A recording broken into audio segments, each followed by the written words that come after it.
I'm Yukari, 50 years old. My husband and I live a peaceful life together. But until a few years ago, our days were stormy. My mother-in-law, who used to live alone, became a total stranger about 10 years ago. She tripped on a small step at the entrance to our house, fell, and fractured her pelvis, forcing her to be hospitalized. She underwent surgery on 2 floors, and her hospital stay was quite long. Her lower body muscles had weakened, but she was reluctant to undergo rehabilitation. I started receiving daily calls from bewildered nurses and physical therapists. No matter how much my husband and I tried to persuade her, she wouldn't get out of bed. If you were in my situation, you would understand how hard it is when your body doesn't move the way you want it to.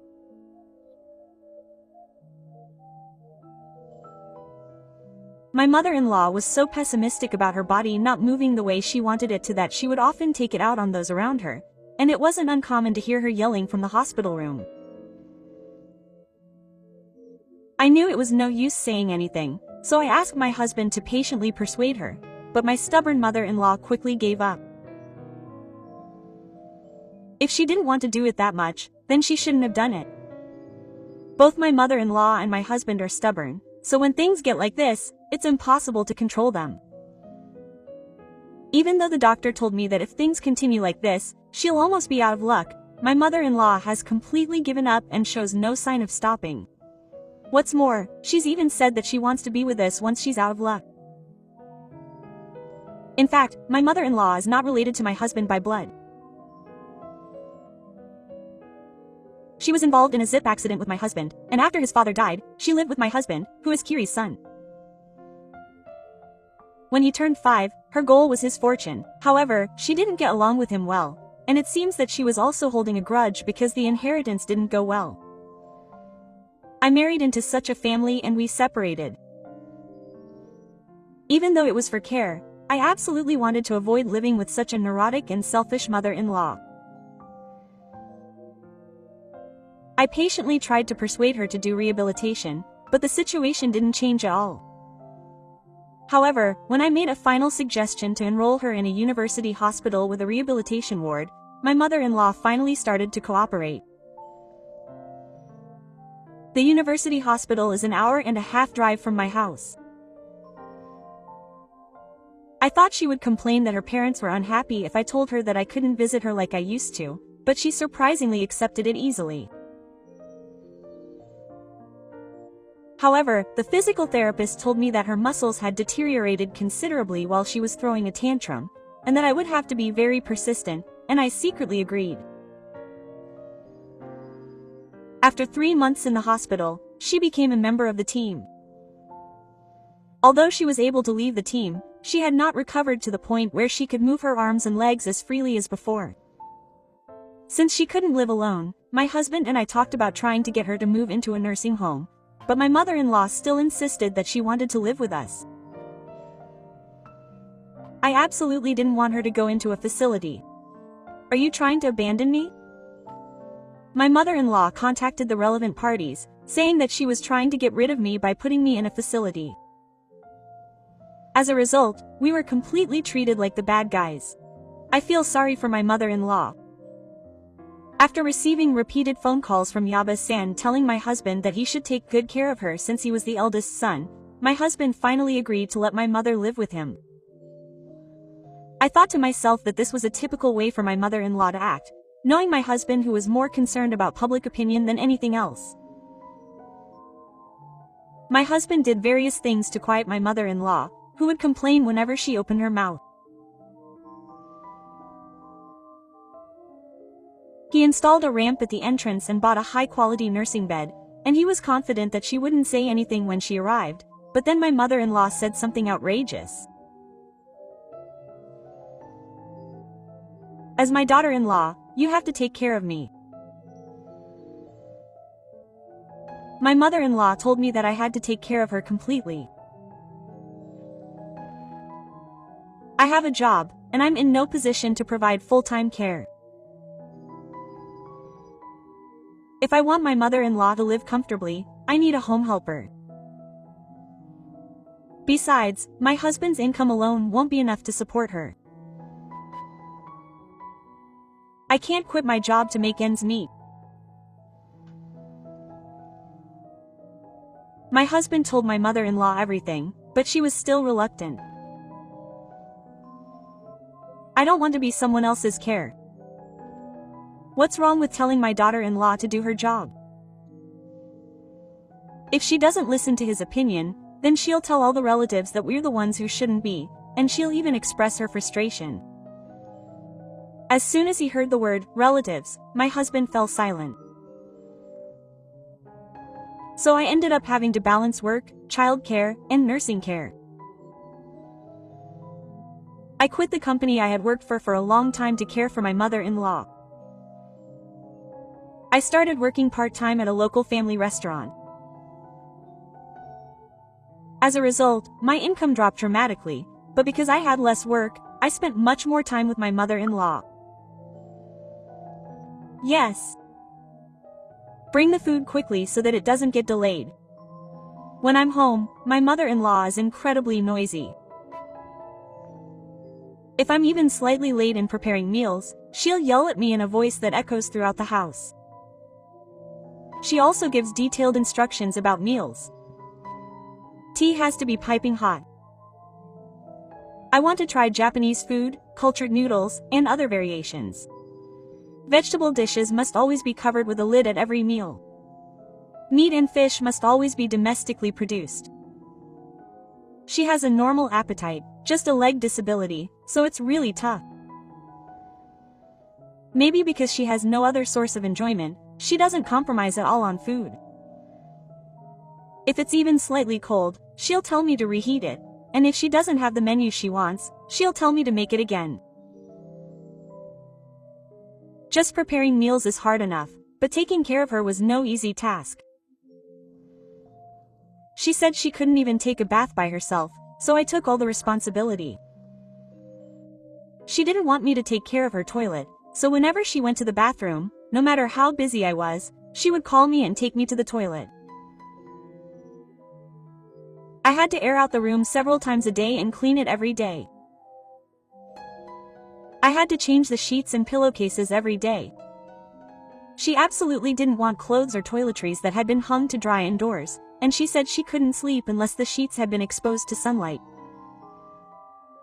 When it rained every day and the laundry didn't dry, she would complain endlessly. Honestly, I have no say in the weather. I've wanted to tell her to stop this many times. And the most annoying thing is taking her to rehabilitation once a week. She would complain the day before. If I just nodded along, she would get upset and refuse to go to rehabilitation. When I took her to rehabilitation, during rehabilitation, and after it was over, all my mother-in-law complained.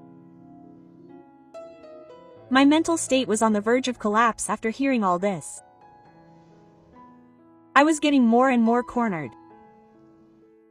My husband and I had talked to my mother-in-law many times about hiring a home helper, but she always gave us the same answer. It wouldn't hurt to ask someone else to take care of us. We continued to work like we were her breadwinners, obeying her as if she were the bad guys. However, 5 years after my mother-in-law died, her attitude suddenly changed. We're going to hire a professional to take care of us, just pay for it, quote. My husband and I looked at each other, wondering what kind of situation it was that would force us to do this, replacing my mother-in-law who had been so carefree. Still, I was very happy at the thought of being able to be relieved of some of the burden of caring for my mother-in-law. My mother-in-law, who had suddenly become motivated, made all the arrangements for the helper and other things, and the deal was made in no time. The expenses would be deducted from my mother-in-law's account every month, so I covered it by transferring the necessary amount each month. It would cost money, but we have nursing care insurance, and if I worked full-time like before, it would be an amount that I could somehow manage to pay. The helper usually comes on weekdays, so my husband and I rarely see each other. My physical and mental burden has been significantly reduced, and I feel more relaxed. Working outside helps me relieve stress. The helper takes me to even the most difficult rehabilitation sessions, and for me, the helper has been a lifesaver. All I have to do is transfer money to my mother-in-law's account every month.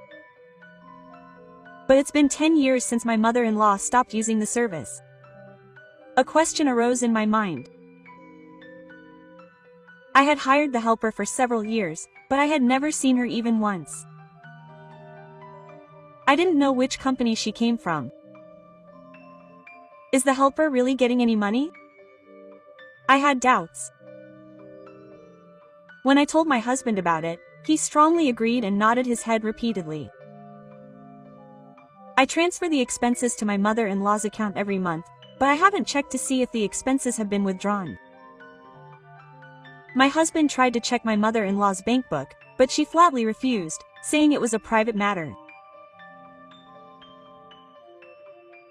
She said that I was trying to steal money from my account, and I couldn't look into it no matter how much she said. We tried to contact the helper, but we didn't even know her contact information. As our suspicions grew, my husband suggested something. Let's use this to find out if the helper was really there. My husband had bought a small camera for his office. That night, after making sure my mother-in-law was completely asleep, my husband and I set up cameras in various places around the house. The footage recorded on the camera was quite shocking. A short while after we left for work, my mother-in-law got out of bed as usual. She stretched deeply, moved her neck and one arm to loosen up the stiffness, and then calmly walked out of bed. When she returned a short while later, my husband and I were speechless to see her sitting on the bed with a large ice cream in her hand, eating it. She walked briskly around the house and took a bath by herself as if nothing had happened. After that, she changed her clothes and put on makeup, and we heard the sound of the front door opening. She must have gone out. When my mother-in-law returned 30 minutes later, she was holding supermarket shopping bags in both hands.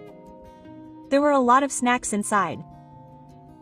The way she secretly hid in the depths of the closet so that we wouldn't find her was nothing short of idiosyncratic. Apparently, during the day when we weren't around, she acted just as before, but as soon as we got home, she would suddenly act like she was disabled. What's this? What's going on? My mother-in-law's body sensed that my husband and I were there at the same time. I wondered how she could walk if she hadn't been serious about rehabilitation, but she was walking anyway. Seeing her energetic figure before my eyes, the anger I had been holding back until now bubbled up inside me. I couldn't keep quiet. I had to confront my mother. My husband thought the same thing. That evening, my husband came home on time and, together with me, decided to carry out a certain plan. My mother-in-law watches the news every evening on the TV that I had bought her so that she wouldn't get bored. That day, the news started playing loudly from her room. We took advantage of this moment to operate the TV with the waterfall remote control. My mother-in-law was surprised by the sudden change in the screen. The real action was about to begin. My mother-in-law seemed speechless at the footage of me walking leisurely around the house. My plan was to make her talk by showing her all the footage filmed with the small camera. My mother-in-law tried to turn off the TV with the remote control, but I quickly turned it back on with the waterfall remote control that I also had. My mother-in-law and I kept turning it off and on, but she finally lost her patience and glared at me. "Hurry up and give me that remote control." Then why don't you come all the way here to get it? You can walk, right? I turned the TV back on and showed the footage of my mother-in-law. It was a high-performance camera that could record sound clearly, so it perfectly captured my mother-in-law's happy-go-lucky singing. This footage recorded everything about my mother-in-law's comfortable daily life. My mother-in-law reluctantly continued to turn it off, but when my husband took the remote control away, she finally couldn't resist. If she didn't want to watch it that much, she could just walk over to the TV and turn it off at the base. My husband glared at her fiercely. My mother-in-law, her face completely blank, stood up timidly as if checking our expressions and walked slowly. She was intentionally limping as she walked, but it was too late now to be obvious. As I stared at my mother-in-law with a clear gaze, she quietly turned off the TV. The room fell silent. My mother-in-law seemed to be racking her brains, trying to come up with some excuse, but none came to mind. She slowly sat down on the floor and bowed vigorously to us. I'm sorry. It was the first time I had ever seen my mother-in-law prostrate herself. But all she said out loud was an apology, and she kept mumbling something as if making excuses. When my husband insisted that she explain quickly, my mother-in-law began to explain, trembling, how she had been able to walk again. In fact, her legs had plenty of strength when she started rehabilitation, and after a few days, she recovered incredibly well. She was able to walk normally in a week. But if she recovered, she would have to go back to living alone. If she continued to pretend to be disabled, she would be able to live with us. Apparently, she thought that she would have it easy for the rest of her life, so she had been acting all this time. Apparently, the reason she refused rehabilitation was because she convinced me that she was a habitual person and wanted to reduce the number of times she got drunk at the hospital after the service. I sighed at how selfish her thinking was. My mother-in-law said that she just wanted to relax at home. At first, she used me as a pet and felt superior, but she began to find my serious attitude of trying to care for her troublesome. Apparently, she lied and said she was going to hire a helper and extorted money from us to spend on entertainment. She confessed that most of that money was spent on various social games such as dating simulations and music games. The amount I transferred was not enough at all, so she also used her own pension. She told the hospital doctor that she could walk as a result of the training, and a few days after she told us that she wanted to hire a helper, she stopped rehabilitation. Since we were taking care of all her living expenses, it must have been completely fine for her to spend all her own money. My mother-in-law had been using me for 10 years without any worries and doing whatever she wanted. We could never forgive her. Get out now. I nodded at my husband's words. I can walk normally now and take a bath. I can even go shopping by myself. I don't need nursing care. We're no longer living together. My mother-in-law, who had been looking down, suddenly looked up and her eyes started to water. Please let me stay here. I've already demolished my family home and sold the land. I can't live alone now. My mother-in-law makes selfish excuses. I can see that she just wants to take it easy, both financially and physically, but she still tries to cling to us. But our intentions won't change. Please move out in a week. With those words, my husband leaves my mother-in-law's room. I tried to follow her, but my mother-in-law hurriedly grabbed my arm. Please wait. You'll always be on my side, right? It's true that we've had a hard time up until now, but that's not how daughter-in-law and mother-in-law get along. Let's get along from now on. I'll help with anything around the house. Don't you realize yet that you're the reason we couldn't get along and that all the hardships I've had up until now are all because of you?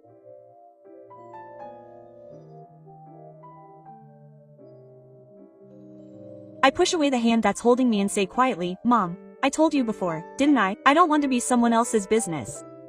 I may be your daughter-in-law, but I'm like a stranger to you. Can you please stop acting like we're family only when it's convenient for you? Quote. My mother-in-law slowly crumbles at my kind words. I leave without looking back. After that, no matter how long she waits, my mother-in-law doesn't make any moves to get ready to move. My husband, who's losing patience, starts packing instead. The sight of my husband packing my mother-in-law's personal belongings into cardboard boxes is so alarming that my mother-in-law can't seem to object. My mother-in-law hurriedly rents a small apartment, but living on her pension alone must be quite difficult. She's already spent all the money she got from selling the house on stupid social games, so she probably doesn't have much left. My mother-in-law, who can no longer rely on us, seems to be asking for help from those around her. But since she's shown the hidden footage everywhere, it seems unlikely that anyone will come to help her.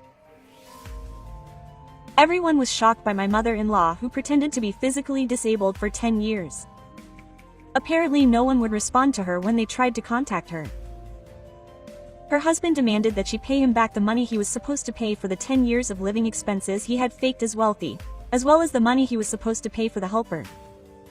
My mother-in-law cried and tried to avoid paying, saying she didn't have that kind of money, but when he told her he was going to sue her, she fell silent. This morning she cleaned a building. During the day she worked at a factory to earn a living. My mother-in-law pretended to be physically disabled all this time and used our time and money as she pleased. She must be suffering from the painful consequences.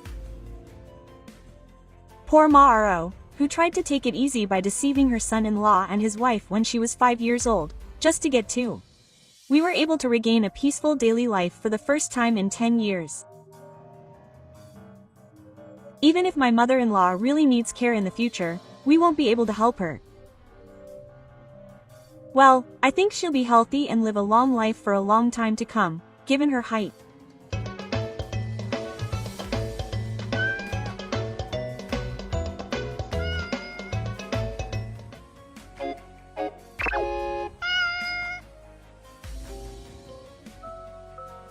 I finally welcomed a child into my family this year. I met my husband, Tatsuya, who was a contractor for my workplace when I was in my 20s, and we got married and have been together ever since. We live a very simple life now, but that's because my husband has worked hard for our family for over 10 years. I want you to hear about the hardest time we had when we were first married. I was born as the grandson of a landowner in a town in Tohoku. Although he was a landowner, he was my grandfather's son, so it wasn't that great. However, I think we were able to live a certain amount of luxury. However, as I grew older, I began to feel anxious that I wouldn't be able to become an independent person if I continued to rely on my family's wealth, so I chose a company in Tokyo for a job. I made a firm decision not to rely on my family and went about my business. I kept quiet about being the grandson of a landowner from my husband until we decided to get married. The reason was simple. I didn't think it was necessary to tell him. I myself didn't rely on my family's money and lived properly on my own salary. So when my husband came to visit me at my parents' house, he was surprised by the size of the house and other things, but he didn't look into it too much and that was it. I was relieved that my husband didn't change his attitude even after hearing that I was the Lord's grandson, and I decided to marry him again. If he had changed his attitude, I might have broken off the marriage, thinking that he was after money. One day, while we were discussing our marriage, my grandfather called it quits. Since we were already engaged, my husband and mother-in-law also attended the funeral. Suddenly, my mother-in-law said, "Hey, isn't that the politician's father?" The person in front of my grandfather's gaze was the politician that my grandfather had married when he was alive. Although he was young, he was a long-time politician, so he had some connections in the Shozeikai. You noticed him well. Excuse me. I'll go say hello. I said that and went to greet my grandfather. But for some reason, even though I was far away, I felt like I could feel my mother-in-law's eyes fixed on me. My grandfather's door opened and we got married. We were enjoying the sweet atmosphere of being newlyweds when the incident occurred. Michi-san is here. It was Shitomi who rang the intercom at the apartment during the day when my husband was not there. I was flustered by the sudden visitor who hadn't been promised. Mom, yes. Please wait a moment. When I hurriedly opened the door, my mother-in-law laughed and said, "I'm sorry to bother you so suddenly. I was wondering what you were doing." Quote. I also apologized for looking like this while fixing my disheveled hair, which had completely drained my energy. Mom, Tatsuhi isn't here today because he's at work. It's okay. I came to talk to you today. I was wondering if Tatsuhi was bothering you. Tatsuhi asked me a lot of questions, such as how my life with my husband was going and if I was having any problems. I was relieved that Tatsuhi was so kind. Moto took a sip of tea, straightened up a little, and said, "By the way, I heard from Tatsuhi that your family is a landowner." I didn't expect such a sudden question, but I thought it was just some kind of small talk and responded.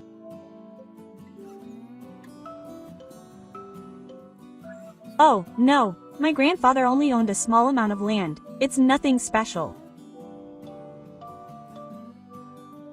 My mother-in-law asked me if I was rich, even though I smiled wryly. I felt a little uncomfortable. But I didn't show it on my face and just laughed it off. Sure enough, the conversation after that was all about money, my income, whether I got any financial support from my parents, and other such unpleasant topics. After that, she started coming to my house regularly when my husband wasn't home. She would look around the house and tell me every time that I should ask my parents for help.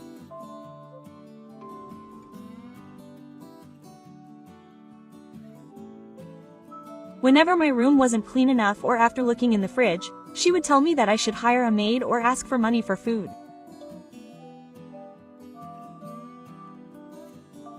I knew she was telling me that I should hire a maid or ask for money for food. I didn't want to argue, so I would just laugh it off and brush it off. Then one day, the card holder I had left at home disappeared. It was a small brand name gift from my mother as a present for me when I got a job. I remember her giving it to me as a present, saying that I shouldn't have this much, since I didn't like to own expensive things. It was gone, but I treasured it very much. I looked everywhere I could think of, including in my drawers and bag, but couldn't find it, so I casually asked her when she came to visit. She asked if I had put in the yellow card, thinking that she might know about it since she sometimes helps me clean my room. The answer she gave me was completely unexpected.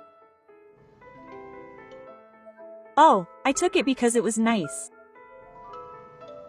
I thought this is what it means to be amazed." If it's nice, do you take other people's things without permission? For a moment I wondered if there was such a custom. No, that's not true. It was a nice souvenir. Thank you. I couldn't believe why I was being thanked when I hadn't given it to anyone in the first place.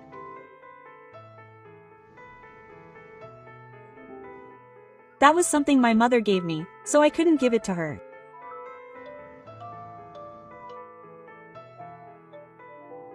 There's a lot I want to say, but I don't want to cause trouble, so I simply say the bare minimum.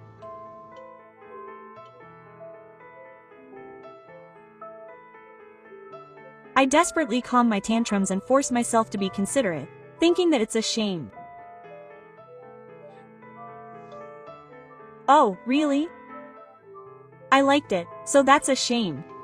Well then, never mind, I'll give it back, so give me something else. This is tough. My eyes won't go back to normal. I really wanted the box back, so I exchanged it for some tomatoes that a neighbor had given me as a gift.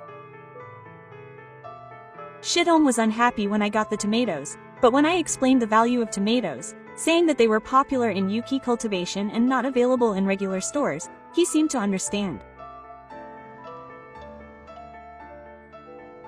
By the way, it seems that the reason she helped me clean up every time she came to my house was to wipe down the treasures.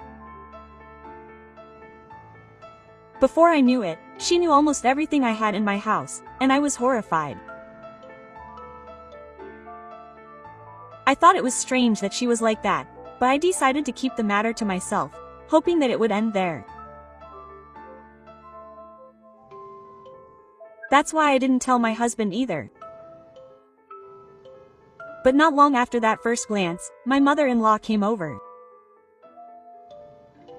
I was tempted to say, "Why are you still coming after all that happened?" But then I changed my mind, thinking that she was my mother-in-law. "Michi-san, let's go out for lunch today. There's a delicious restaurant." She invited me out, so I went out as she said. It was unusual for Michi-san to invite me out to dinner, so I had a little hope that she would apologize for what happened the other day. But in fact, it was the opposite. Just as we finished our enjoyable lunch and were about to leave the restaurant, I suddenly realized, oh no. I forgot my wallet. "Michi-san, you're supposed to pay for me." Quote. To be honest, I had a bad feeling about it after what happened last time, but I couldn't just not pay, so I had no choice but to pay. "Thank you, Michi-san. Thank you for the meal. I thought it was a good meal." Should I say thank you since I only lent her money? As expected, the money was never returned. After this incident, I was often called out to lunch, and every time I had to put up with my mother-in-law's poor performance of forgetting her wallet, and I ended up paying for her. My mother-in-law also didn't stop taking things from home. It got worse day by day, and she would ask me what souvenir I brought her today. I had no choice but to prepare a little extra food and sweets and give them to her. It was better than having them run away without my permission, but it didn't make me feel good at all. The more days like this went on, the harder it became to tell my husband. I thought he would be shocked if he found out that his parents were like this. But if I kept preparing souvenirs every time, it would affect our household finances. The precious money my husband earned for our family would decrease. I couldn't help but worry about that, so I started working part-time, making up excuses for my husband.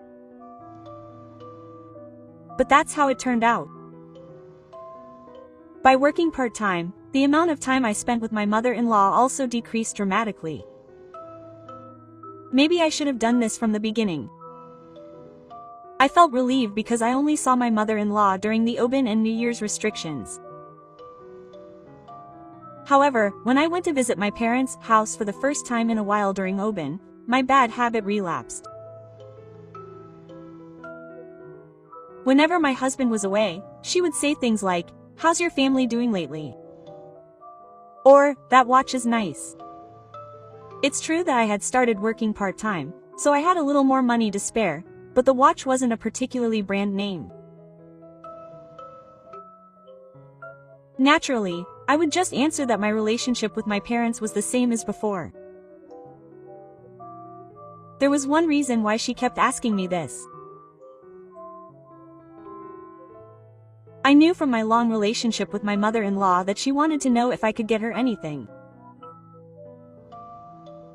Long time no see, big sister. As I was starting to lose interest in my mother-in-law, my unemployed stepmother appeared before me. "Welcome, big sister. I brought some sweets as a souvenir, so please try them if you like," I said with a smile. Then my stepmother said something outrageous. No, it's not like that. Your family is rich, right? Don't you have anything? Like a brand name bag or something like that." She said to bring me a brand name item as a souvenir. I was left with the same blank stare as when my mother-in-law and I had been begging her to do something.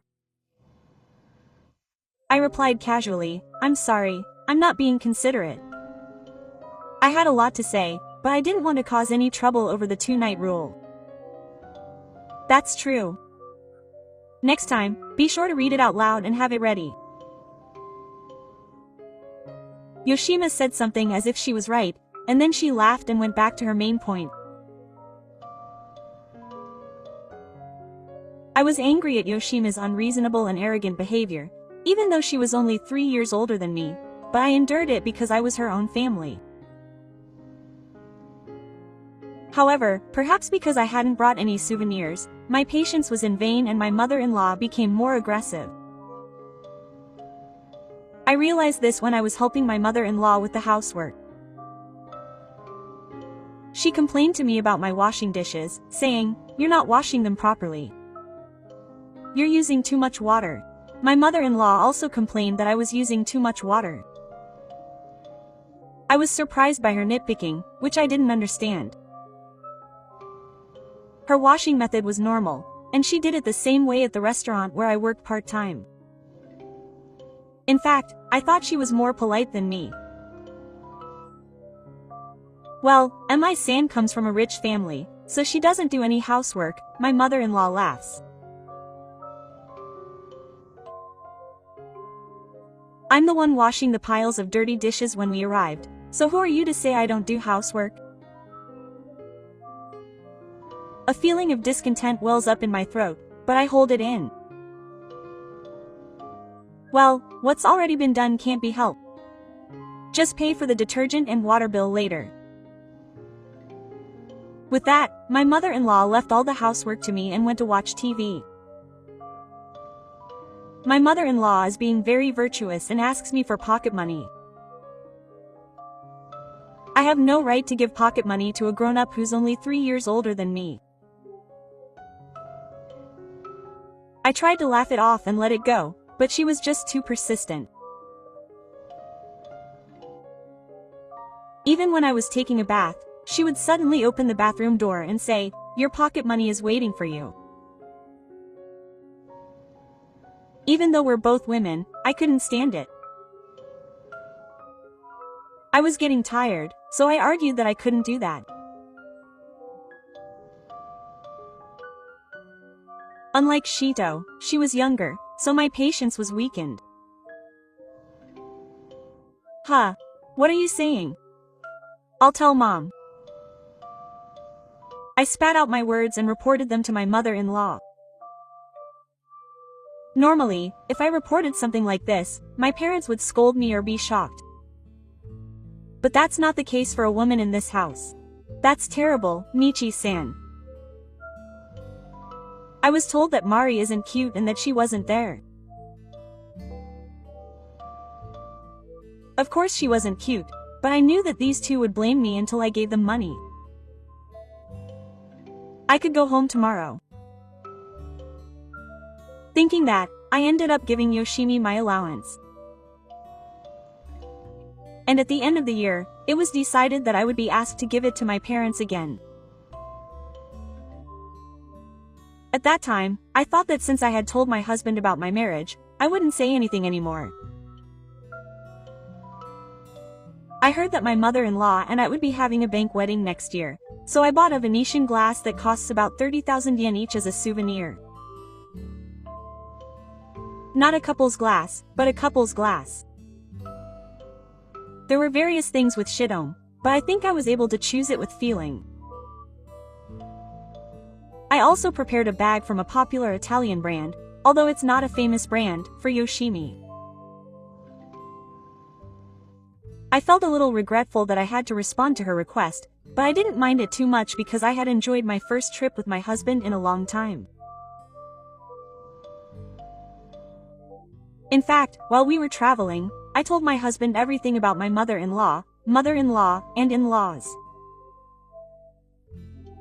I didn't think it was the right thing to say when we were having fun, but the sense of freedom from traveling made me blurt out my words. My husband said, "I'm sorry. You're a good person for telling me." He hugged me and said, "If anything happens again, let me know right away." He was such a kind person. I'm glad I married him. My heart was filled with joy. However, my warm feelings were to be completely shattered later. Crash. A loud noise rang out, and I was surprised and headed to the kitchen. When I looked, the Venetian glass I had sent had broken into pieces. "Oh, I'm sorry, Michi-san. My hand slipped and it broke." Shoot said that and laughed. Would my hand slip and drop both glasses at once? No way, I must have broken them on purpose. I couldn't help but glare at my mother-in-law. For a moment, my mother-in-law was surprised, but she laughed and said, "I didn't know it could break so easily." I was surprised. My in-law came over, lured by the sound of the glass breaking. That's right. Careless. Not the behavior of someone who broke something someone had sent them in a matter of hours. I couldn't believe the nerve of the two of them to keep laughing in this situation. It brought back all the frustration I had felt up until now. I had chosen it with a fresh mind, thinking of shoot. As I stared at the broken glass with a feeling of emptiness, Yoshima looked at me. "But you know, I don't want something so cheap that breaks so easily. If you're rich, you should bring something expensive." My mother-in-law nodded in agreement at my doubtful words. "I don't need such a cheap souvenir." "Oh, that's right, just a moment." Yoshima hurriedly returned to his real home and returned with the bag I had sent. Tai-chan was having trouble finding a toy at the time. Saying this, Yoshima let Tyro, the family dog in the garden, chew on the bag and play with it. The bag was quickly torn to shreds by the Shiba Inu's teeth and the sand in the garden. I felt as if my happy memories of Italy had been torn apart, and I was on the verge of tears. I won't forgive him anymore. Okay. I'm going home then. I won't hold you back from now on.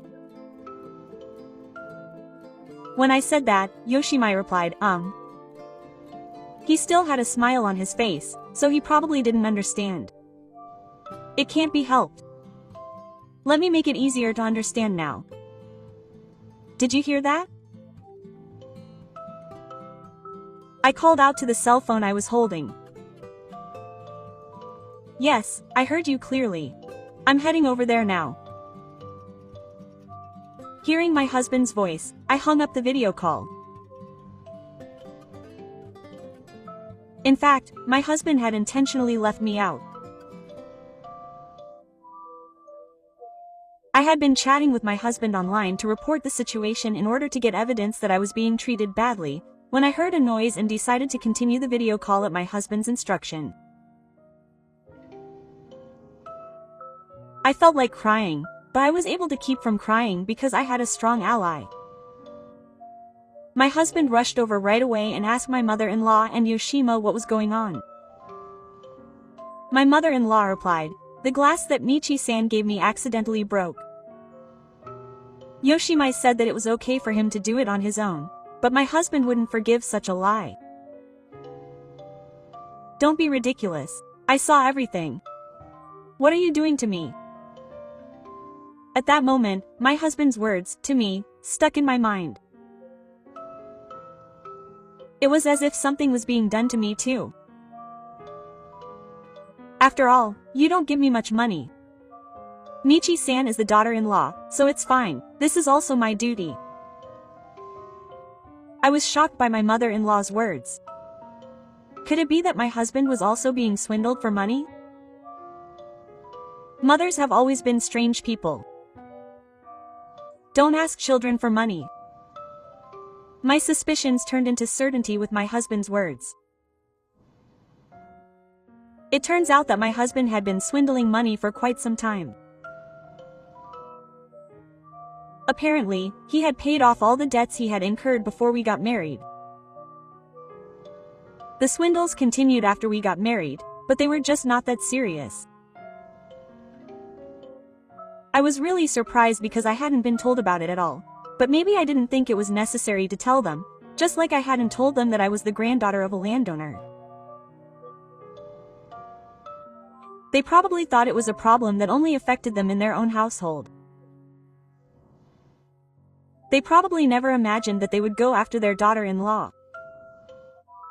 But since my family was a landowner, my mother-in-law targeted me this time. I wonder how far they would go to swindle money from others. It makes me sick. Even though they're my husband's family, they're the worst. My husband had kept quiet up until now, but if he were to lay his hands on Michi, it would be a different story, he said in a loud voice. I will cut ties with the family that committed the crime of marriage. I will sell everything, including the car I bought in my name. You should find a new TV and refrigerator as soon as possible. At that moment, my mother-in-law and in-law looked shocked. And that was to be expected. There was only one person in this house, my husband, who had retired and was living on a pension, and my mother-in-law, who was a full-time housewife. My father-in-law was unemployed. This family did not have the financial resources to sell firewood and make money back. My husband and I, who worked hard outside to earn money, were probably reliable people. My husband said, "Let's go," and led me out of the kitchen. Then my mother-in-law and in-law came running up behind me, saying, "Wait. Please, don't abandon us. We won't ask Michi for souvenirs again." My husband stopped at those words. Don't make it sound obvious. It's strange to ask for money or souvenirs. My mother-in-law and Yoshima groaned at my husband's cold attitude. He really doesn't understand common sense. It's even more pitiful. At this point, my husband offered a little help. If I could write a written agreement, I could reconsider. In response to my husband's words, Yoshima took the written agreement as her base. The contents of the written agreement would be easy for someone who works hard. It prohibited her from contacting or having any contact with me when my husband was not around, and it required her to pay back all the money she had owed him. However, Yoshima and I immediately started arguing about who would work when they agreed to the terms of the written agreement. It seemed that she didn't want to be sold, but she still didn't want to work. Seeing this, my husband whispered to me quietly, quote, You haven't said you'll reconsider cutting off ties, so let's cut ties once you've paid back all the money you owe me. I couldn't help but burst out laughing, but I agreed. I don't want to have anything to do with people who rely on others anymore. After that, my husband and I never had to restrict our family home again. More than 10 years have passed since then, and the finances of the family home are still in ruins due to the rent, living expenses, and other debts. Shitome and Yoshimai are trying to work. However, with no qualifications or decent eating habits, the only jobs available to them are low-paying jobs and workplaces with bad working conditions. There's no way those two selfish people could work at a bad workplace. Even when they start working, they don't last long, but they can't stop living a luxurious life, and their debts just keep growing. They seem to be trying all sorts of ways to contact their husband and beg him, but he refuses, so they're effectively estranged. Her husband's hard work has been well received, and he's quickly risen in the ranks. I quit my part-time job and returned to being a full-time housewife. We had a child, and my husband has created an environment where I can focus on raising my child. Now I'm the same as when I was living at home. No, I live a richer and more peaceful life. I really do have a great husband. Just because your parents are great doesn't mean you're great too. Of course, just because your parents are terrible doesn't mean your children are terrible too. No matter what environment you grow up in, what's most important is what your heart is like. I want to continue to grow so that I can always be the wonderful, ideal version of myself.